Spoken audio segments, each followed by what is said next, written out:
বন্ধুরা, ছোট্ট একটি হতাশার ভিডিও নিয়ে আসলাম। আমি কিছুক্ষণ আগে একটি টি স্টলে চা পান করতে বসছিলাম। আমার পাশেই দেখলাম ছোট্ট একটি ছেলে চা পান করতেছিল, সম্ভবত বয়স 15 ছিল। কিছুক্ষণের মধ্যে তার আরেকটি বন্ধু আসলো, সেম বয়স, সম্ভবত ইয়ারমেট। তো প্রথম ছেলেটা বসেছিল, সে বলল, বন্ধু আমি আমার বাড়িতে আলটিমেটাম দিয়েছি যে আমাকে অ্যান্ড্রয়েড সেট কিনে দিতে হবে, মোবাইল কিনে দিতে হবে। যদি মোবাইল কিনে না দেয়, 2 দিন পর পরীক্ষা, সে পরীক্ষা দিবে না এবং সে সুসাইড করবে। তো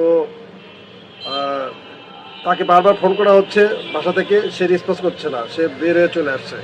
তো পাশের ছেলেটাও বলছে যে আমিও আমার বাবা মাকে 24 ঘন্টা আলটিমেটাম দিয়েছি, যদি মোবাইল কিনে না দেয় তাহলে আমি বাড়ি ছেড়ে চলে যাব।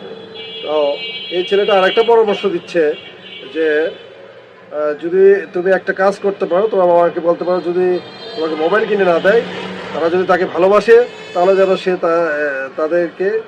তাকে বিয়ে করায়। তো চিন্তা করেন আমরা কোন যুগে বাস করতেছি। এই ছেলে মেয়েদের জন্য বাবা মা কত কষ্ট করতেছে, দিন রাত একটা স্বপ্ন দেখতেছে। আর এই ছেলেদেরকে দিয়ে সেই বাবা মার কী স্বপ্ন পূরণ হতে পারে, আপনারা কমেন্টে জানাবেন।